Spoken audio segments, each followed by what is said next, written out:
Boas tardes. Benvidos e benvidas ao Museo do Viño de Interpretación da Lamprea de Arbo.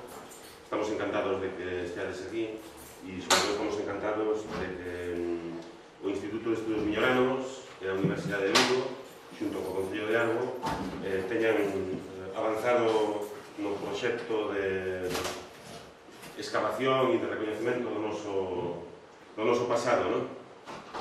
Eu quería dicir dúas cosas moi breves. Unha, primeiro, darlle as grazas a Ángel Vázquez, que é o verdadeiro protagonista.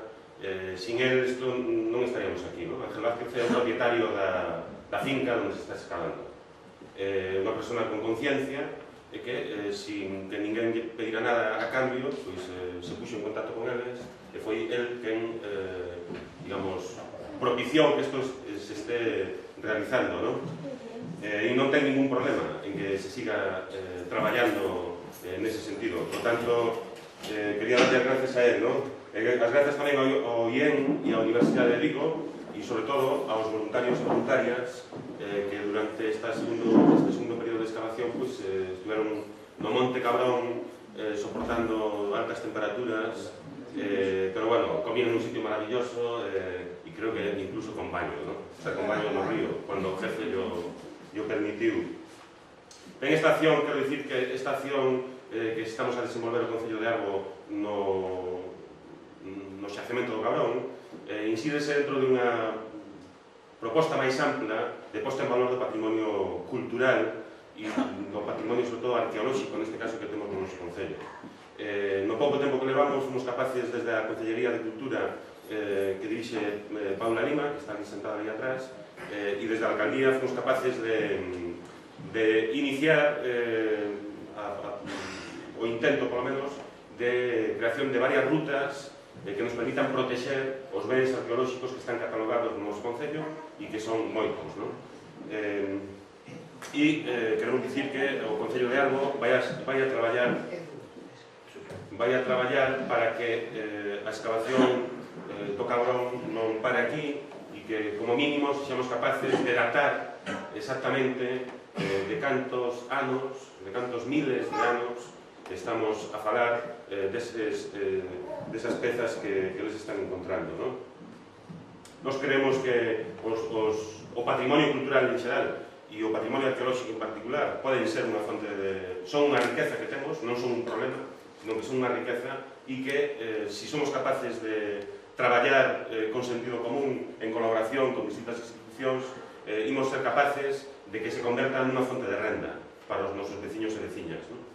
Entón, esa é a razón de que estamos apoiando isto e de que, baixo ningún concepto, pode quedar, este pode ser o punto final, non? Ten que ser un punto e seguido de moitas outras actividades que fagamos en relación con esa riqueza arqueolóxica. Aquí Eduardo, que é o responsable das excavacións, xa empezou, aparte de ser un bo arqueólogo, un gran traballador de marketing, porque un dos días que estuve con él xa nos deu a clave de como temos que vender isto e o estamos vendendo, pretendemos vendelo dicindo que o galego máis antigo coñecido era de aquí, era de Arbo, non?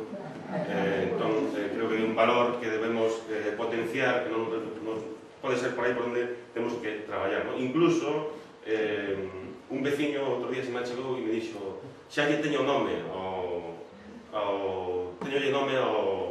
a ese poboador, non? Que ainda non ten rostro, nin tiña nome, xa sabemos onde vivía, ainda non ten rostro, pero xa ten nome, non?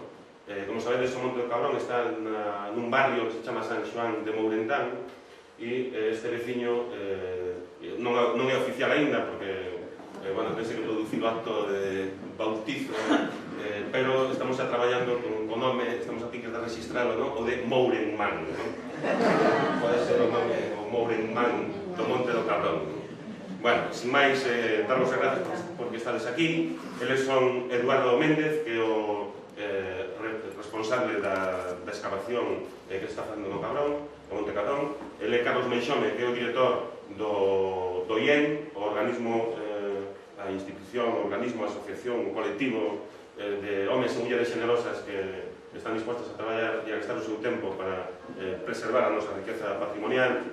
E el colega meu, porque traballa na mesma empresa que traballo eu, un dos meus xefes, entón despois creo que vou invitar a cear para que me trate ainda mellor. Ele Quique Costas, é o reitor de extensión universitaria da Universidade de Vigo, e a Universidade de Vigo está colaborando tamén nesta actividade, apoiando, cedendo equipos e instalacións. Quero darlle as gracias e tamén te quero dicir que a colaboración da Universidade de Vigo non vai terminar aquí, e que en breve irei para ali a pedirle diñeiro ou algo, porque a economía do noso concello está bastante mal. Ben, tamén tiña que estar aquí, pero non está Xosé Lois Villar, pero está en camiño e chegará. E tamén tiña que estar aquí, non está, pero vai estar, Manuel Ledo. Está fora. Está fora. Que é o que nos vai a facer o compañero Ollén, que nos vai a facer a demostración de produción de machados e de lume, non? Non, son só de ferramentas. Son de ferramentas. Bueno, pues nada, vai a falar agora Carlos. Moi brevemente, boa tarde a todos e moitas grazas por estar aquí e moi especialmente agradecer que desta segunda tempada de excavacións podamos contar coa colaboración do Concello de Arbo, que tan pronto se dixo, pois aceptou e de feito outro día, tanto coa presencia da concelleira Paula como do señor alcalde, pois asinamos un convenio de colaboración dentro das posibilidades que ten Arbo, pero moitas veces o importante non son as cantidades, sino as vontades de facer as cousas. E neste caso, ademais, agradecerle, como sempre, a Eduardo o seu traballo e especialmente as 8 persoas, 7 ou 8 persoas que todos os días estiveron aí traballando para sacar estes restos de Mouremán voluntariamente. O traballo do IAN é un traballo de voluntariado e en eso estamos.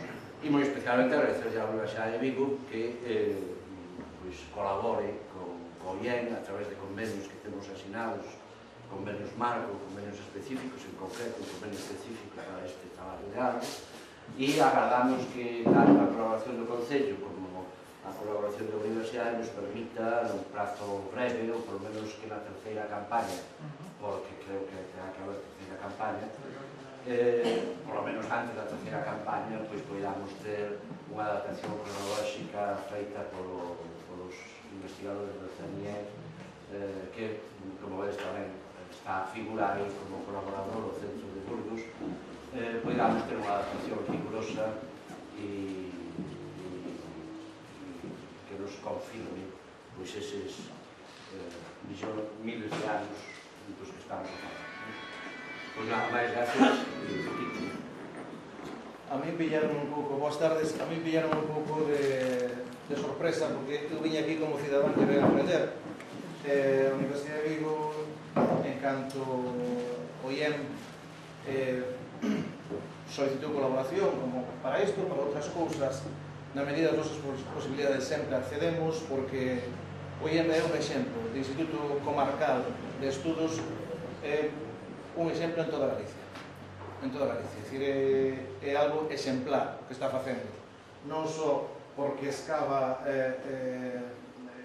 digamos, xacementos arqueolóxicos, senón porque excava tamén as foxas da ignominia, rescatando xente fusilada, como ao mesmo tempo traballa, organiza ciclos, fai de todo. Fai publicacións, fai roteiros, danos a coñecer os petróglifos do Miñor, danos a coñecer os castros do Miñor, danos a coñecer as rutas para coñecer a súa comarca. Iso, se en cada comarca do país houvese un IEM, desde logo, isto era o país máis avanzado do mundo. Non digo en PIB, ás veces os avances son máis mentais, son máis culturais que outra cousa. Pero non teñades dúbida de que isto que está facendo aquí o IEM de maneira voluntaria, en colaboración co Concello, é unha fonte de riqueza que non se pode ver agora, nin se pode ver mañá, pero sí que será unha fonte de riqueza a moi curto prazo. A moi curto prazo. Xa a maneira de vendelo está ben, pero que aparte unha vez que un xacemento este excavado na súa totalidade, ou práctica totalidade, creo que se pode excavar, porque moito está, non se pode salvar.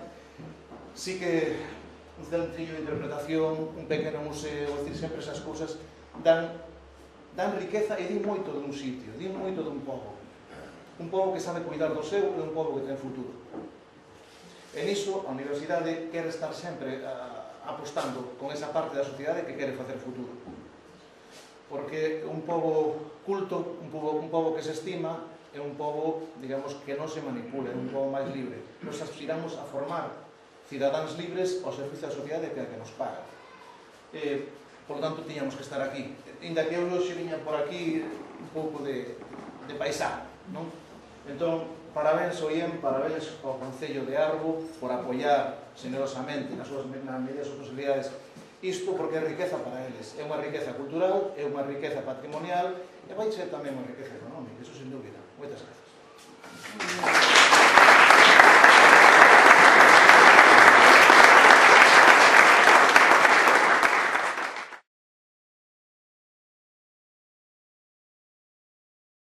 Muchísimas gracias a todos e a todas por asistir. Ademais, creo que a maior parte dos que estades aquí pasáchedes hoxe por o sacamento e tamén pasáchedes un pouco do rigor do propio sacamento ou pasáchedes outro día. Ben, como mirades aí, e como xa dixeron as persoas que estaban falando comigo agora, isto é un proxecto que ten no que colaboran diferentes entidades, evidentemente, que desenvolve actividades dos estudios miñoranos, pero entón se podería facer no xeito, no que se fixo, sen a colaboración do Concello de Arbo, que o primeiro ano, esperemos, como ben dixo Xavier, que sexa un inicio dunha longa amizade, unha longa colaboración, e a maiores tamén, neste proxecto colaboran a Universidade de Vigo, como ben explicou o seu vicerrector, e despois un centro de investigación que está en Burgos, que é o Centro Nacional de Investigación sobre a Evolución Humana, que son os que monitorizan científicamente a investigación dos sacamentos. Ben, como a maior parte dos que estades aquí sabedes onde queda o sacamento, todo o mundo coñece Galicia, vamos a centrar un pouco por acotar o terreo específico no que nos atopamos. Evidentemente, estamos no noroeste da Península Ibérica, estamos no que se entendemos por Galicia, e concretamente estamos na bacia do río Miño. Para situarnos, algo queda aquí. O sacamento atópase por aí, atópase dentro do que é o propio Baixo Miño, pero xa nunha área xa un pouco interior, ou seja, que desde un punto de vista fisiográfico, por unha serie de razóns, é unha área específica como logo veremos. Iso, miramos. Ben, como todos máis ou menos estiveches aí, sabedes onde está o sacamento. Isto é a viña de Ángel Vázquez, e na actualidade nos, o que queda de sacamento atópase nesta área de por aquí, que é onde estamos desenvolvendo a actuación a que desenvolvemos o ano pasado e que desenvolvemos este. Dicir que evidentemente o sacamento estendíase por a maior parte do que hoxe é viña, pero bueno, ese proceso totalmente involuntario, porque o sacamento non se conocía hasta que se abriu a viña, de acondicionamento para o terreo, para a plantación, pues evidentemente tragouse unha parte importante do sacamento, ainda que iso non é invención. Isto é un pequeno modelo digital de como é o terreo donde actualmente estamos desenvolvendo a excavación. Se te dades conta, isto é unha especie de unha cabecera de un pequeno valeciño que vai por aquí arriba, que vai por aquí, verdad? E nós estamos excavando neste fronte de aquí.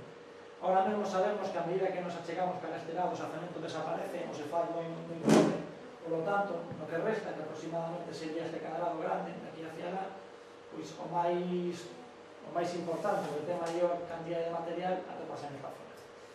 Ben, iso é unha panorámica de como está o sacamento unha vez que as viñas se perderon a folla, feito que agora está todo cheo de viñas, de uvas, está impresionante a viña, o sacamento atopase nesta vida. Mirade, isto é como quedou o sacamento cando empezamos a excavar este ano, despois de acondicionar o terreo, deixámoslo así, porque excaváramos o ano pasado esta superficie pequenacha de aquí, para formar unha superficie de 10 metros, que para un sacamento deste é unha superficie minúscula, moi pequena, a verdade. Este ano que fixemos foi ampliar neste sentido, desde aquí ata aquí, e excavamos toda esta parte, porque actualmente estamos traballando nunha superficie uns 30 metros cadrados, por tanto, casi triplicamos a superficie excavada con respecto ao ano anterior, e con resultados, como agora vos comentarei, espectaculares. Por exemplo, Hoxe, cando chegaches o outro día, cando estabas mirando no xacemento, mirábamos que estábamos con escobas, con recolledores, con paletíns. Se viñerades un par de días antes, estaríamos con outro tipo de ferramentas máis expeditivas, con baixadas, pás, picos, porque hubo que retirar de xeito manual, evidentemente, todas estas capas de seguimento. Por exemplo, aquí retiramos unha das primeiras capas e aquí quedábamos por retirar esta segunda capa ata chegar aos niveis arqueolóxicos que nos interesan a nós, que se atopan na parte de abaixo. O sea que hai que agradecer a todas as persoas que colaboraron, que están na súa maior parte aí atrás, o traballo que desenvolveron, porque, en fin, se non fora por eles, a día de hoxe non nos podería enseñar máis que 4 pedras de fai do que recollemos o ano pasado. E isto é unha instantánea de como quedou, xa un proceso, que de fai 3 días, e aquí o que vedes é todo o que chamamos o nivel arqueolóxico, con a maior parte do material, o sea, todas as cousas que se ven, cousas grosas, que son pedras fundamentalmente, son ferramentas líticas desta ocupación humana. Isto é un exemplo, isto por aquí xa desaparecer, eso retiramos todo, e na maior parte desta zona o que temos é o substrato, que é o granito, a rocha base, que é arqueolóxicamente estéril porque é o fondo do xacemento. Ben, presenteivos un pouco o xacemento para a xente que non o coñecía e agora vamos a empezar a entrar propiamente en materia. Para chegarnos ao xacemento hai que entrar por varias vías. Está a vía arqueolóxica, que é a que me toca en principio a mí, e despois hai outra vía que casi é tan importante ou incluso máis que a vía arqueolóxica, que é a vía da xeoloxía. Ben, este é o modelo digital do entorno do xacemento, no que aquí o que miramos é o río Miño, e como ben sabedes, nesta zona vai moi encaixado, ou seja, non son os canóns do Sil, pero pouco de falta. E o xacemento, realmente, o que se atopa en un pequeno val, que temos aquí marcado con este circulinho, concretamente aquí, un pequeno val lateral que nos servía, vertía as súas augas para un río Miño que estaba moi comensado. Isto sería un detalle desa área concreta, no que o río Miño circula por aquí abaixo, por aquí temos a vía do tren na actualidade, e o que estamos excavando atópase aquí. E aquí notase perfectamente esa pequeno val con esa saída que máis ou menos, na que a día de hoxe está cortada pola propia vía do tren, desaguaría a este río Miño cando o río Miño circularía por aí. Por que iso é importante dicir? Esta é a estratigrafía do sitio, que non ten maior interese, a parte de mirar as diferentes capas que hai, e que nas interesa son esta altura que aquí abaixo. Isto é, para que miredes un pouco, pois iso, temos un chan de carácter agrícola na parte de arriba, que miramos perfectamente que aí funcionou como un terreo de cultivo ata fai relativamente pouco tempo, e debaixo disto temos a secuencia arqueolóxica que nos interesa a nos, que é unha secuencia que se chama unha secuencia fluvial, que vai mudando cara a un ambiente de tipo lacustre, na parte máis antiga. Isto é o que podemos contemplar na zona, unha serie de capas de terra que teñen no seu interior diferentes cantidades de material arqueolóxico, como logo veremos, e que despois, na súa parte superior, está recuberto por este sedimento de color amarelo, que son esas facies, eses depósitos de orixe lacustre que se formaron, que cubriron o xacemento, permitindo que se preservara a titularidade. Ben, o que vos dicía, por que é importante saber onde estaba o río Miño cando estes humanos habitaron este lugar? Pois, mirad, isto sería unha situación ideal do río Miño na actualidade. O xacemento se atopa aquí, e o río Miño atopase actualmente. Pois iso, hai unha diferencia en altitude de uns 47-50 metros. Cando o xacemento funcionaba como tal, o río Miño circulaba a esa altura. E aquí o que tiñamos, aparte dunha pequena serie de regatos, de pequenas regueiras máis ou menos caudalosas, tiñamos un empozamento de auga máis ou menos permanente, que é o que permitiu o desenvolvemento deses niveis arqueolóxicos, deses niveis xeolóxicos, que é onde se desenvolveron as actividades humanas. E ademais, por iso, o que nos permite tamén é aplicar un primeiro criterio cronolóxico para situar no tempo os xacementos. Que é o que nos interesa, é o tema da cronoloxía. Isto é o fondo do val na actualidade, aguas abaixo do noso xacemento. En xeoloxía, no caso concreto dos vales, dase un fenómeno relativamente peculiar.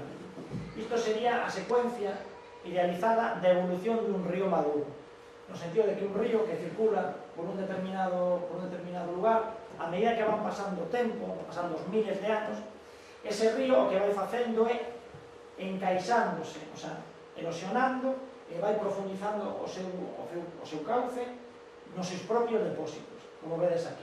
Aquí depositou unha serie de depósitos e que as baixadas de subida do nivel do mar o que fai é que ese río se encaixe e forme colgado nos laterales do val o que chamamos terrazas fluviais, que son esas antigas beiras do río, non entendese ben?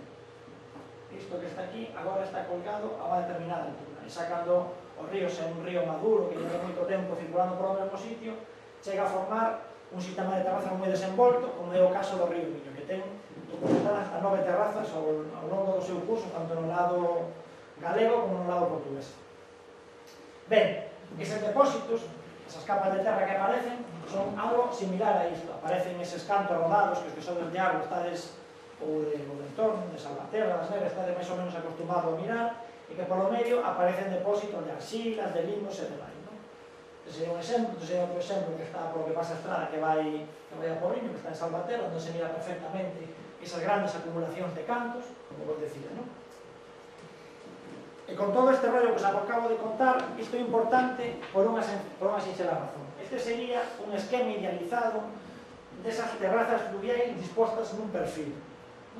No que temos as terrazas máis altas do río circulaban por esta altura con respecto ao río que circula na actualidade. Por que é importante isto? Porque nos permite situar no tempo as ocupacións humanas que se desenvolveron nesas antiguas beiras do río. De feito, nos sabemos que esas terrazas máis altas, que rondan entre os 70 e os 90 metros, datan de fai máis de 780.000 anos. E para esas terrazas, a día de hoxe, temos algún indicio, no caso de Galicia, en outras partes da Península Ibérica, así que coñecemos ben, pero para o caso galego temos algún indicio de ocupación humana, pero a día de hoxe son indicios moi febles.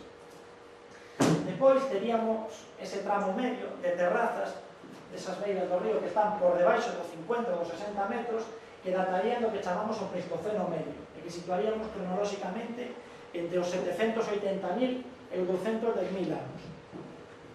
Este tramo de idade sería en principio no que teríamos que inserir o xacemento do Carrón e outros xacementos, outros dos poucos xacementos que coñecemos desta época no resto de Galicia.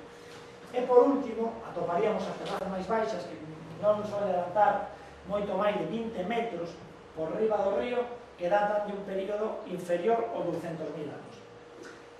Ben, a pesar de que nos xacementos nos atopamos non estamos nunha terraza fluvial propiamente dita, estamos no que se chama sobre unha terraza erosiva.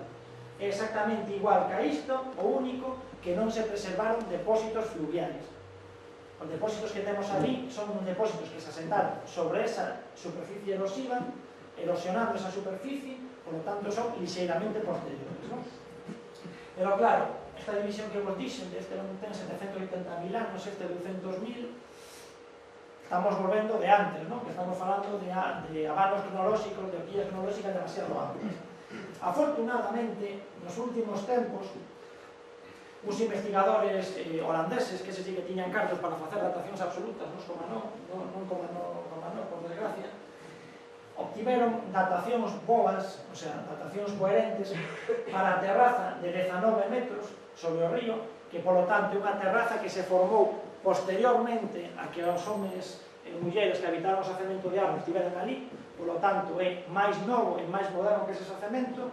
Dataron esa terraza en 210.000 anos, que o que pon aí máis a desviación, os 78.000 anos ese. Polo tanto, o xacemento noso dataría como mínimo 200.000 anos, a números moi grosos. E despois, por outra banda, tamén consiguieron datar con acerto unha terraza que está en Goián e que está a uns 47-50 metros sobre o río. E aí saíbelles unha datación de 500.000 anos. Esa terraza, como está a 50 metros, está algo máis por riba do noso xacemento, por lo tanto, sería algo máis antigo que o noso xacemento.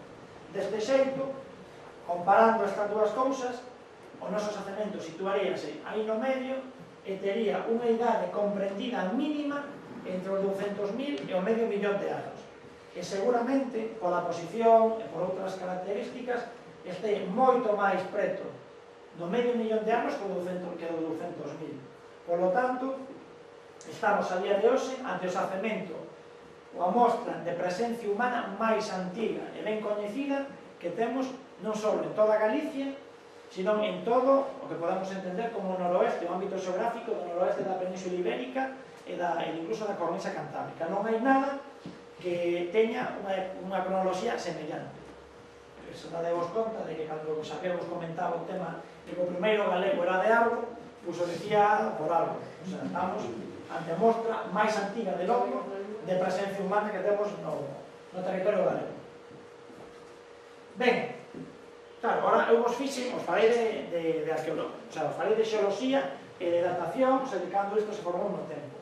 Agora vamos ir a ver un pouco que é o que non podedes ver, porque claro, cando chegades vos, normalmente o xacemento non está no momento idóneo para que milledes como aparecen os materiais. Entón intentaremos facer agora. O primeiro de todo, quen era, aparte do Morenman este, o ser humano, o homínido, que desenvolveu as actividades neste xacemento, este señor de aquí, porque este concretamente é un home, que se chama Homo heidelbergensis. É unha forma moi arcaica de ser humano que habitou Europa entre o millón de anos e os 300.000. E que coñecemos perfectamente, neste caso, por exemplo, paradigmático, a través do xacemento da Atapuerca. Se este cráneo tamén conservado que pomos cara, sería unha cousa así.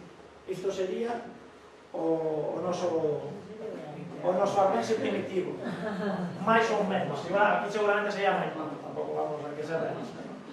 Este sería o que desenvolveu, está desmillando casi a cara, a xente que estivo traballando no xacemento de Arbo, fai 300.000 anos.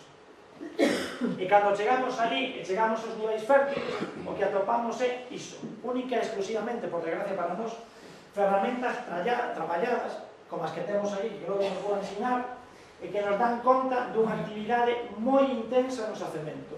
De feito, eu podo clasificar, o sea, podese chegar a clasificar de moi intensa. É un lugar no que de forma recurrente estes grupos de homínidos foron a este sitio, fixeron unha serie de actividades que logo vou a falar, e agora esas evidencias de ocupación, evidentemente, única e exclusivamente os materiais inorgánicos, as súas ferramentas en pedra, que son o que se nos conserva, é o que atopamos. Pero, se tiveramos a sorte,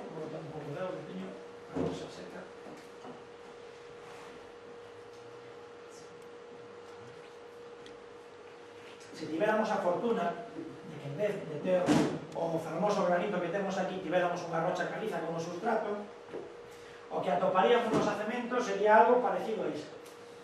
Aquí vedes todo o que hai por aquí, isto, son as ferramentas que temos nós, pero claro, as maiores das ferramentas que temos nós, temos os diferentes osos dos animais, que seguro que aí está.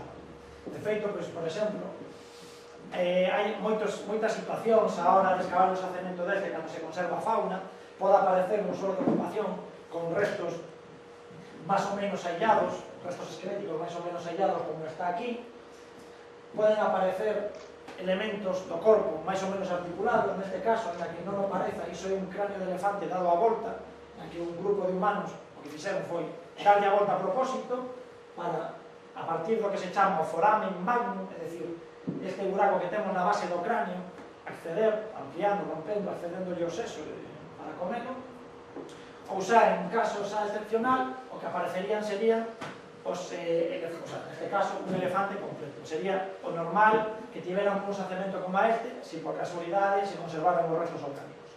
Pero como non temos restos orgánicos, o que temos son ferramentas.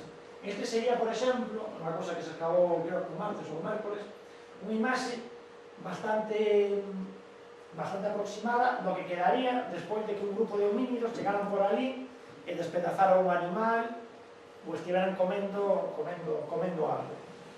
Veríamos diferentes restos pequenos que son os fragmentos que resultan da elaboración das súas ferramentas, e despois teríamos o que se chama produtos acabados, como é o caso deste bifaz que temos aquí.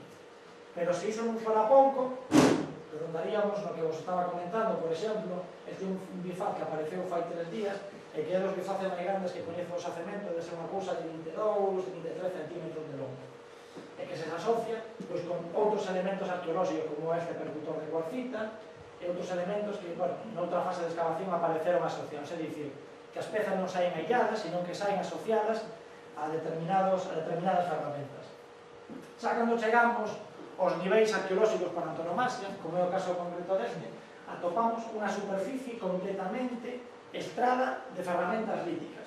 Aquí prácticamente todo o que estamos mirando son algún tipo de herramienta que foi configurada por estes humanos. Hai outras cousas que non son, evidentemente, hai algún bloque de granito, algún cuarzo, campo, fragmento de cuarzo, que en principio non teñen manipulación electrónica, pero o resto, isto era un soporte para botar lascas, isto tamén, por aquí hai lascas, por aquí abaixo aparece un bifaz, bueno, que hai unha densidade inusitada, moi intensa de materiais. Esa, creo que como a quinta esencia da concentración de material arqueolóxico é o que nos atopamos aquí. Isto é unha fotografía de onte, no que aquí todas estas pezas que vemos son lascas. Aí o que temos son os restos da configuración seguramente dunha peza de certa complexidade tecnolóxica como é un bifaz. E concretamente,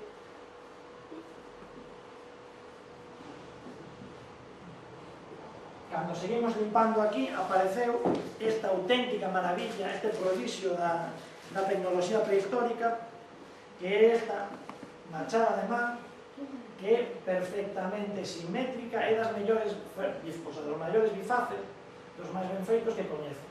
Está completamente tallada casi por os dos lados, ten retoques con unha cousa que se chama percutor blando, da que logo falaremos cando faigamos esa práctica de talla e fora, e que apareceu justamente aquí debaixo, se non me equivoco, apareceu aquí debaixo, e no que a maior parte destes fragmentos de pedra que hai aquí, a impresión que dan é que proceden deste módulo. O sea, se pudiéramos documentar, neste caso, unha remontaxe, non digo completa, porque iso casi é imposible, non? Pero parcial dun soporte como este, estaríamos ante un caso prácticamente único no contexto da Península Ibérica. É complicadísimo, por non decir casi imposible, atopar en un xacemento como este, que se atopa ao aire libre, atopar todos os fragmentos de pedra, unha parte grande dos fragmentos de pedra, que encaixan cun bifaz. Iso, o caso que eu mellor coñezo, é un xacemento que está en Inglaterra, e sí que se puderon recuperar, remontar algún destes bifaces, pero na Península Ibérica non coñecemos ningún xacemento no que se poda facer isto.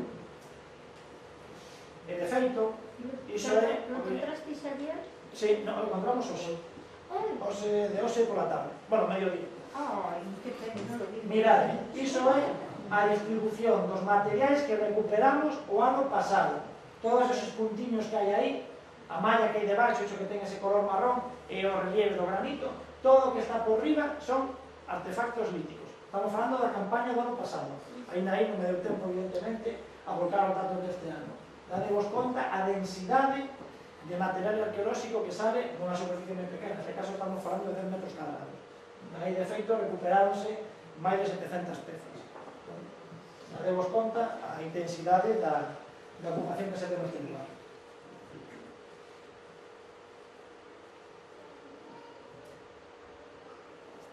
Ben, agora é cando pasamos propiamente a falar das ferramentas, ainda que logo, cando acabe de falar eu, faremos unha demostración bastante mellor que a pobre que fixen hoxe pola tarde, que é bastante mal, unha demostración de como se facían estas ferramentas e para que se entregaban. Desde la mañana te salió fenomenal. Sí, iso, mira, que unha persoa que na conta de que a mañana fixen un bifaz perfectamente. Perfecto. Para a tarde que nos Estamos queda. igual a las Vale. 20. Mirade, isto é un exemplo da densidade de pezas que hai no xacemento. Isto é unha parte do material de superficie que recolleu un compañeiro noso que está por aí, descubriu o xacemento, Manuel Ledo, na superficie da viña. Unha parte, de feito, creo, ainda sigamos unha parte, o sea, registramos unha parte destes materiais, pero a día de hoxe eu penso que ha de haber en torno a 3.000 pezas das que se recuperaron fiscadas por ali. Aquí hai, pues, francamente, de todo o que se pode atopar nos xacementos. Entón vamos a ir pouco a pouco explicándovos o que aparece no xacemento. Mirade, a cousa máis básica que aparece no xacemento son isto, que claro, que cada un mira isto e dirá, bueno, é unha pedra, evidentemente.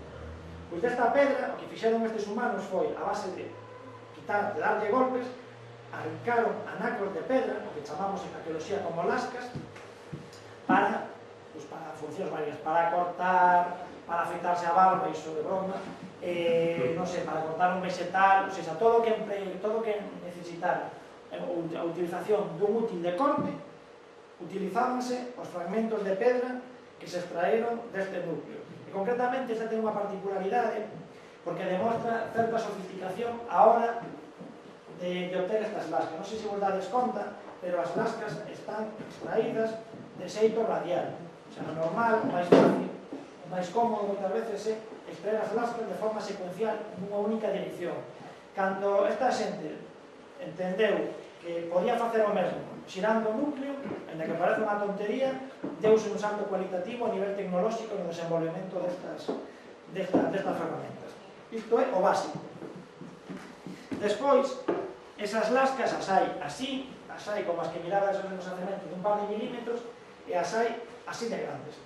Isto, por exemplo, é unha gran lasca das que eles adoitaban empregar ben para usar directamente, porque isto ten un fío perfectamente cortante todo ao redor, ou ben as transformaban en ferramentas máis complexas, como bifaces ou fendedores, que vou ensinar agora, que eran artefactos que implicaban, primeiro, un maior tempo na súa elaboración, e ademais eran moito máis eficientes que estas ferramentas.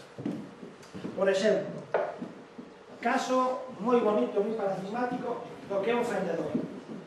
Este é unha lasca destas grandes, o que fixeron foi traballarles os laterais. Isto ao final se opone así, e opone nun mango. Isto recoñecer isto perfectamente con unha manchada que podes ter na casa para fender a liña, non? Pois isto empregábase esencialmente para trocear, o sea, para cortar, sobre todo o resto, o sea, fragmentos grandes de carne. Empregábase camán directamente, non iba enmangado, collase pola base, e o que se empregaba era este gume cortante que queda na parte de arriba da peza. Este é un dos elementos máis característicos da tecnoloxía dos humanos que habitaron o xacemento do carbón. E despois, outro elemento máis paradigmático do que se vos ensinei unha peza agora é o que coñecemos co nome de bifaces. Se tedes esta proba que apareceu hoxe, ou tedes esta outra. Son pezas moi elaboradas, por exemplo, para facer unha ferramenta destas igual resultan 20, 30, 40, 50 lascas, fragmentos de pedra, e o que buscaban sempre era unha extremidade apuntada, extremidade apuntada e a vez contundente, da que hai bifaces máis pequenos, normalmente suelen ter un volumen, unha masa bastante considerable, non? E este tipo de ferramentas se empregaba a hora de desarticular e de desmembrar os cadáveres deses animais dos que eles alimentaban. Como logo temos en taller, non vos vou a falar máis de industria, que como se chama isto, de industria lítica, e vamos a ir xa a hora de interpretar que é o que fixeron estas persoas aí. A falta de fauna, é dicir, as condicións de preservación que impiden que eses restos óseos se conserven, limita en parte que podamos desenvolver ou sintetizar unha teoría, unha hipótese o suficientemente consistente. Pero bueno, así é todo, podemos apuntar unha serie de cousas. Ben, un escenario moi posible para este xacemento sería iso que temos aí, no que un grupo de humanos, este Mowrenman, chegábase o que podía ser o antigo regato do Cabrón e se atopaba un animal morto, neste caso un elefante. E o que facía era, con estas ferramentas que vos ensinei eu, que nos están aparecendo no xacemento, o que facían era trocear ese animal e aproveitar a maior cantidad de carne posible. Este sería un escenario moi habitual. Reitero, estamos ante un animal que morreu non cazado polo ser humano, sino que morreu, na maior parte dos casos seguramente, como no caso dos elefantes, por unha morte de tipo natural. Non estamos falando de cazadores porque estes humanos, en principio, da caza non levaban demasiado ben. Despois, outro escenario tamén moi posible é un escenario similar ao anterior, no que, a diferencia do anterior, o que temos entre medias é a presencia dun gran cazador, concretamente este un tigre dentro de sable, en que na época do que temos o xacemento de Arbo este xa desaparecera, pois sería parecido que podría ser un gran felino, que daquela sí que existían, como os leóns e demais. Aquí, entón, o que fixeron este grupo de humanos, que podía haber pasado en algún momento no Cabrón, foi que tiveron que se apoderaran dunha presa cazada por un destes grandes cazadores. O que fixeron, nada máis nada menos, foi xotalo e aproveitarse do traballo deste fémino. Este sería un escenario que son dúas variedades dese aproveitamento de animais mortos por causas naturais ou por caza de outros predadores. E despois, unha interpretación tamén que é bastante plausible é a que nos fala dun asentamento en Arbo como un campamento de carácter máis ou menos estacional, na que eses grupos de humanos estiveran nese lugar de forma máis ou menos recurrente ao longo do ano. É dicir, o emprazamento do Sacemento do Cabrón, por a súa situación dentro do propio val do río Miño, por o punto no que se atopa, con a súa comunicación, con as vías de comunicación naturais que pode presentar, podería ser un lugar de referencia na paisaxe, na que este grupo de humanos nos diferentes movimentos, porque eran grupos evidentemente moi móviles, xa que estaban condicionados para subsistir, estaban condicionadas ás migracións dos animais, porque tiñan que ir detrás deles para aproveitar estes animais mortos que morrían por as circunstancias que fosen, pois, na que viñeran de forma reiterada. Así se explicaría, sería unha explicación máis adecuada para comprender esa gigantesca concentración de restos de materiais que aparecen no ano pasado e que seguen aparecendo este ano. E agora xa concluindo, por que é importante o Sacemento? Aparte de por todas as cousas que vos contei. Mirad, este é un mapa da Península Ibérica onde están sinalados en vermello os Sacementos desta época. Os Sacementos, de feito, os Sacementos máis importantes desta época. Hai outros sitios onde aparecen pedras, escada, de feito, este é de feito, estes rayados que hai por aquí son áreas de concentración de material que aparecen dispersos polo campo, polo monte, pero os Sacementos que teñan entidade de verdade, pois creo que son 30 algo en toda a Península Ibérica. Como este é un mapa antigo, teríamos que sumarlle aquí arriba o Sacemento do Cabrón. Dadevos conta que a Península Ibérica é un territorio vasto, non hai tantos sacementos desta época. Así que, entende que aparece un sacemento desta entidade nun lugar como Arbo, nesta zona, pois é de gran importancia. E ademais é de gran importancia porque, se vamos a ver a distribución de sacementos paleolíticos de certa entidade que temos, bueno, va moi mal porque o ordenador é bastante mal, todo o que temos na casa non dá para moito. Os sacementos, os sacementos que coñecemos no noroeste antes de atopar o Sacemento do Cabrón son eses poucos. Temos un que está na zona de Ribadeo, que deu un pouco de material, pero non é gran cousa. Están traballando nunha serie de sacementos na zona de Monforte de Lemos, pero que non queda máis, o sea, non se queda nada máis que material recollidos en superficie. Despois temos uns sacementos que están na zona de Ourense, que se excavaron nos anos 60, entre os 70 e os 80, e que son sacementos tamén de moi pouquinha entidade. Temos un sacemento, desgraciadamente desaparecía na súa maior parte, que é o sacemento de Grandelas de Budiño. Temos o Chan do Cereixo, que ademais é un sacemento especial para a xente do Ien, porque durante o ano 2006 desenvolvemos un proxecto de investigación nese sacemento que está entre Gondomar e Tomiño, pero que, entre outras moitas cosas, decatámonos que o forte do sacemento non é o paleolítico, e si etapas posteriores, concretamente o neolítico e do neolítico en diante. E despois temos unha cousa que está en Portugal e que non se coñece moi ben, e está por último o sacemento de Porto Maior, que se atopa no Concello das Neves, que é un sacemento tamén de certa entidade, pero que presenta un estado de investigación por a nosa parte moito máis ben. Ben, e por que é importante? Por o que lo digo agora, este é un cadro resumen dos sacementos e da cronoloxía que coñecemos en toda a Península Ibérica, e dadevos conta, se hai en sitios no que as cronoloxías superan 1.200.000 anos, como pode ser en Atapuerca, ou neste sacemento que se atopa en Granada, o noso, pois, en fin, está por aquí, casi, estaba peor ou na cornisa cantábrica, non temos estes sacementos que teñen moi pouca entidade, pero, bueno, afortunadamente, o Valeiro, enchemos o Sacemento do Cabrón, que situaríase, que nos o situamos en espera de realización desas datacións absolutas, o situamos en fai aproximadamente 400.000 anos. Por lo tanto, como vedes aquí, a pesar destas evidencias de industria lítica que están por concretar, sería a evidencia máis antiga que temos de ocupación humana en toda Galicia.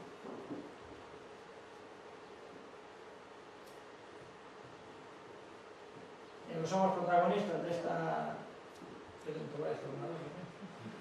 Os auténticos protagonistas deste traballo son estas persoas, e algunha máis que non sae na foto, que estiveron durante estes 10 días traballando arreo, pasando calor, picando, paleando terra para sacar a fora este xacemento do carbón.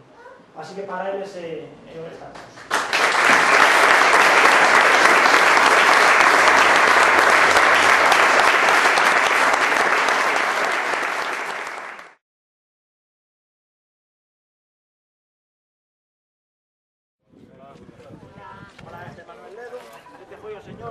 A persoa que atopou o xacemento, que lle debemos en parte de que podamos estar hoxe aquí, non porque foi que ficou o xacemento e que nos presionou, entre comillas, para que puxéramos en marcha todo o proceso.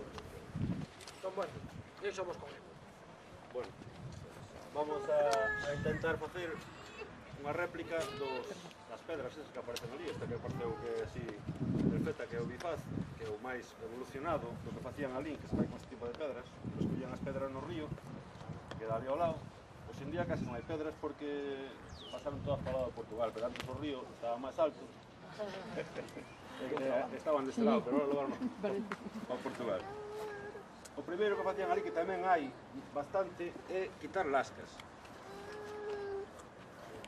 Para quitar lascas collían uns cantos que eran así un pouco máis fuertes e rompían contra outra. Era máis fácil.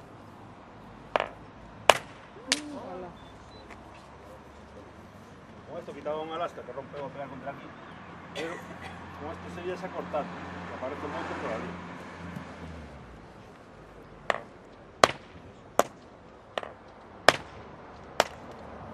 Outra lasca cortante, isto corta moitísimo.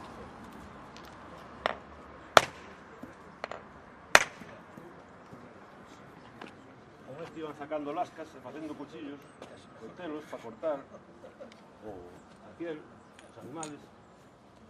Pode pasar por aí, pero isto corta bastante. Cuidado, mira, por aquí. Este tipo de útil aparece moito ali. Non é un útil, e o resto, os útiles serían isto que sale. Estos serían núcleos.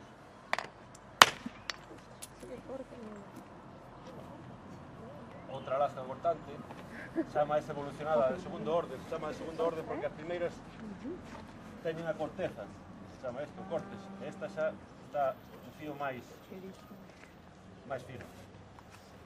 Este tiña unha veta, a pedra, por eso rompeu agora. Pero bueno.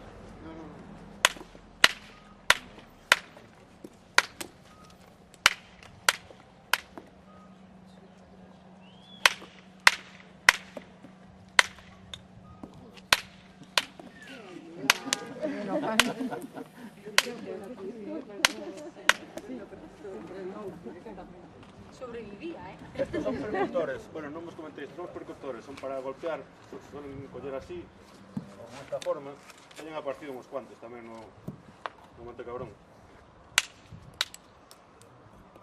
Temos unha cara,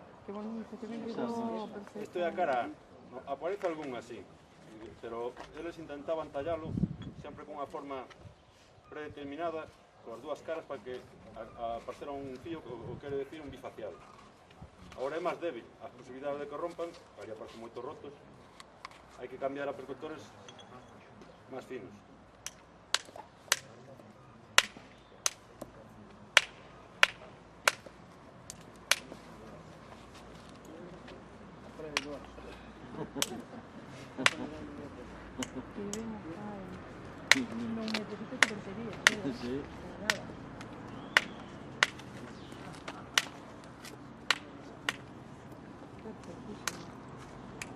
Bueno, temos xa un bifacial.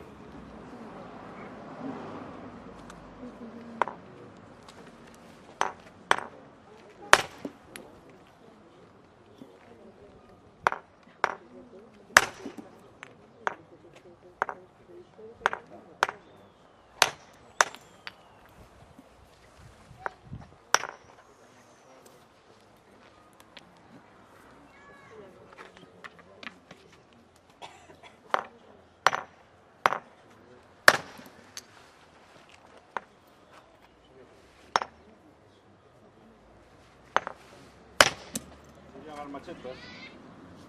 Sí, perfecto. Agarran así, teñen o fío por aquí.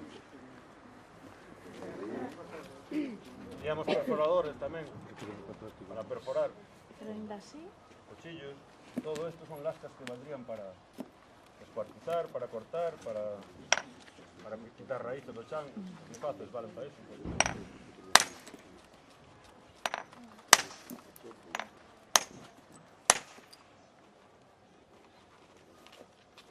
E isto tamén valdría, adelgazando un pouco máis, valdría como fendedor tamén. Un fendedor sobre nuco. Vamos a facer outro bifaz.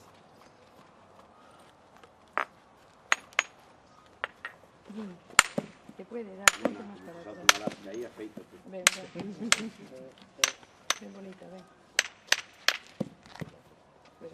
Gáfate con el rito dentro del ojo. Ahí.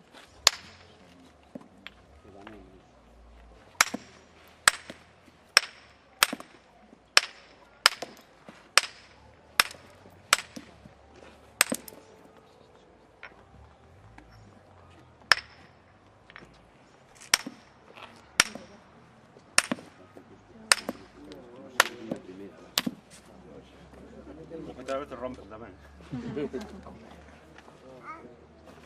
Os cantos cando chegaron estaban quentiños sempre é moito mellor para lascar. Estes teñen vetas, fallos da pedra naturales, e iso debilita e rompe. Estas asociaciones tan bonitas hay, de arqueólogos culturales.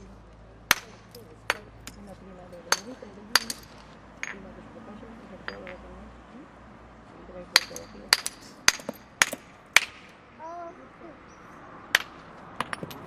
Precioso descubrir lo que había sus antepasados, todo eso. Ya va a terminar, pero lo que podéis hacer ya.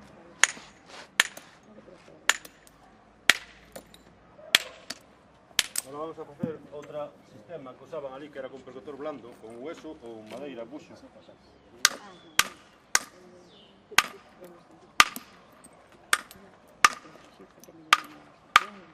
A ver se nos sale unha réplica dese tan bonito que se encontrou hoxe.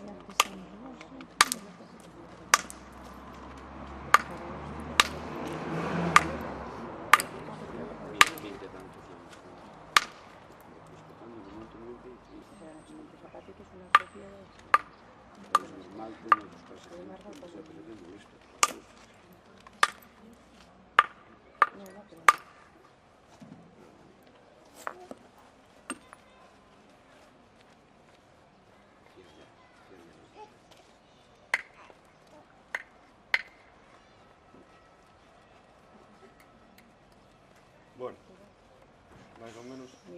Mais ou menos.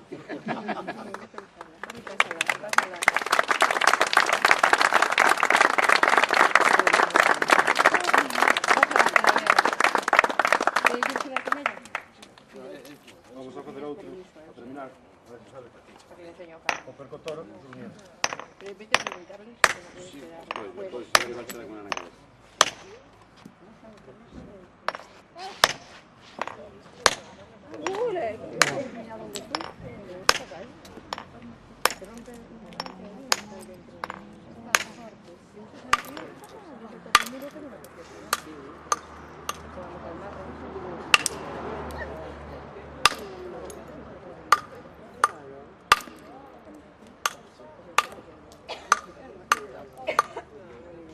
Yo, yo con en la cabeza.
podemos apuntalo.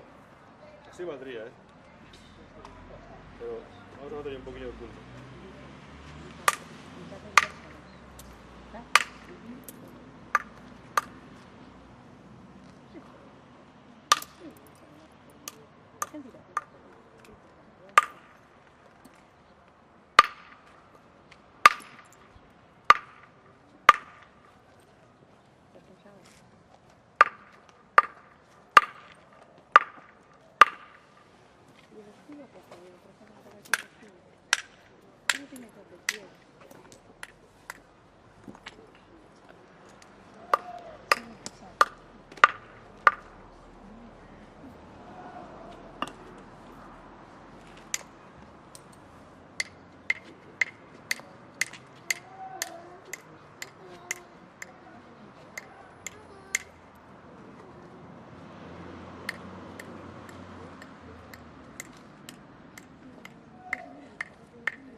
Sí, cuidado, que este señor es experto.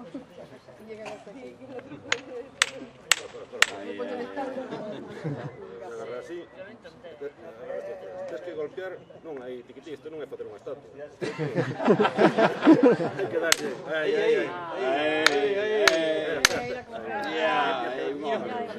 intenta darlle a seguinte cerca da outra. Porque xa, aí, moi ben.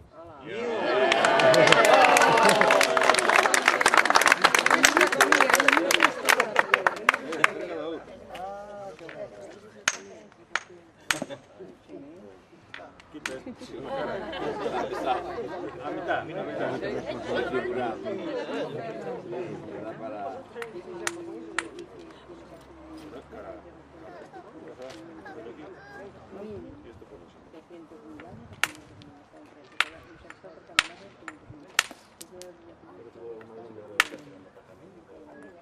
Sí.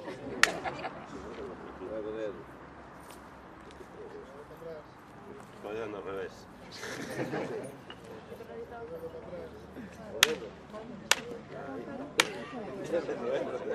Chico, aquí. Me quedé sin negro. Que la mano a izquierda. Tiene la mano derecha y No cortaba. Y no podía bacallar.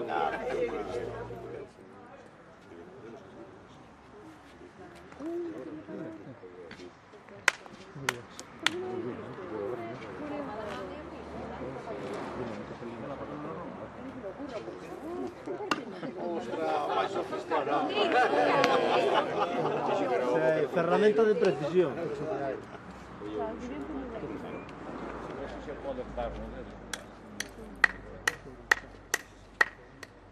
Se vai a facer a competencia. A ver se ten tempo.